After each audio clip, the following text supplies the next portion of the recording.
जोङो तामुलपुर जिल्ला एबसु आरो तामुलपुर जिल्ला आरसु जथायै जोङो तामुलपुर डिसिनो जोङो मोनसे आर'जलाइ जोङो गथायदों। बाथ्राया बेनो थांनाय 14 फेब्रुवारियाव जितु तामुलपुर जौसिन फरायसालियाव मोनसे घटना जालांबाय जितु खौरां बिजोंनि गेजेरजों बयबो नुदों मोनसे परीक्षा सोलिबाय थानाय समावनो फरायसाफ्रा माने मबाइल बाहायनानै लिरबाय थानाय दा बे भाइराल जादों बिजों मोनसे खौरां बिजोङाव बेखौ जों बयबो नुदों। बाथ्राया जाहैबाय दिनै जों जिखिनि जों हास्थायदोंमोन बेखौ जों दिनैसिमबो जों मोननो हायाखै जे जोङो दिनै बेनिखायनो जोङो डिसि बिथांनो जोङो आर'जलाइ जों गथायफैदों जे फरायसाफोरखौ साथाम फरायसाफोरखौ एक्सपेल खालामनाय जाबाय नाथाय फरायसाफोरखौ एक्सपेल खालामनानैनो बे आयदाया जोबनानै थानायखौ जों माब्लाबाबो जों लुबैयाखै।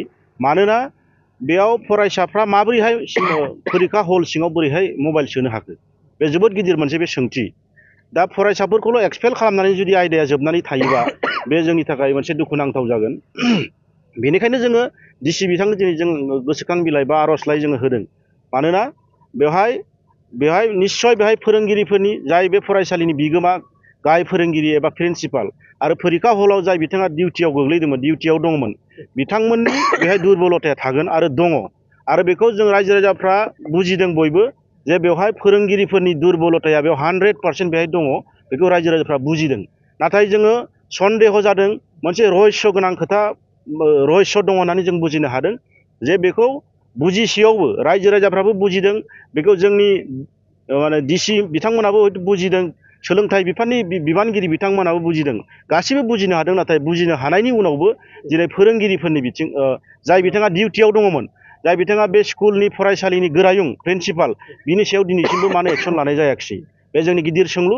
बेनिखायनो जाथायखौ गोथौयै बिजिरनांगौ आरो बिजिरनानै बेयाव जाय बिथांमोना लोब्बा दङ फोरोंगिरि बिथांमोना गाहाय फोरोंगिरि बिथांमोना लोब्बा दङ बिथांमोनखौबो तदन्तनि गेजेराव लाबोनानै बिथांमोनखौ साजा होनांगौ आरो साजा होनायखौ जोङो लुबैयो। হয়, আমি পোনপ্ৰথমতে নিখিল ৰাভা ছাত্ৰ সন্থাৰ তৰফৰ পৰা তামুলপুৰ জিলা সমিতিৰ পৰা আমি ধিক্কাৰ জনাইছোঁ এনেকুৱা এটা পৰিস্থিতিত আমাৰ তামুলপুৰৰ নিচিনা এখন সমাজত যে এই ঘটনাটো হ'ব পাৰিলে আমি একেবাৰে দুৰ্ভাগ্যজনক।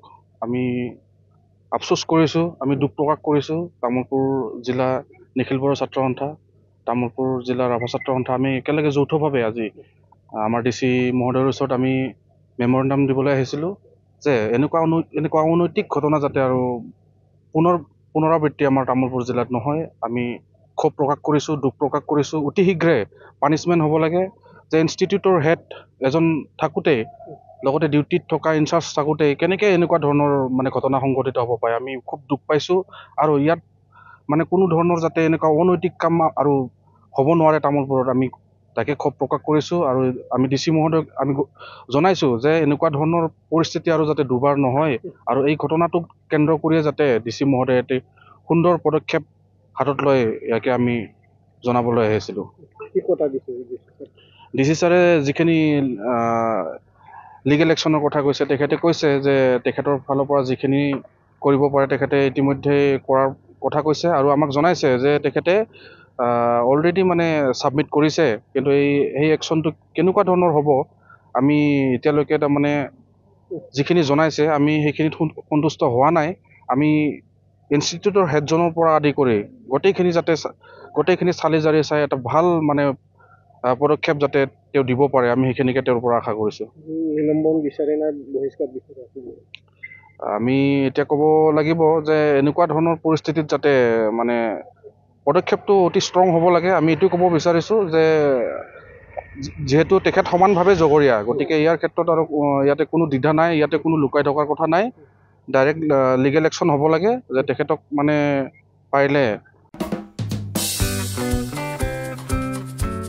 रायजो राजाफोरनि थाखाय मोनसे फोसावथाय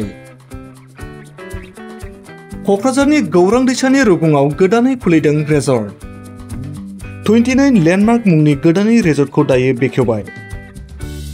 रायजो राजाफ्रा खम बेसेननि गेजेरावनो 29 लेन्डमार्क रेजर्टआव रंजानो हागोन। बे रेजर्टआव birthday party, wedding anniversary party बायदि बायदि रंजानायनि खाबुखौ मोननो हागोन। बे रेजर्टआव नोंथांमोना आलादा आलादा साखोन सिखोन जिरायग्रानि खथा एसिनि खाबुखौबो मोनफानो हाबावगोन। जुदि सोरबाफोर सुबुंफ्रा 29 लेन्डमार्क रेजर्टआव रंजानो गोसोब्ला नैबे मबाइल नाम्बार 9954347173 एबा 9706884239 आव थोंजोङै फोनांजाब खालामनो हागोन।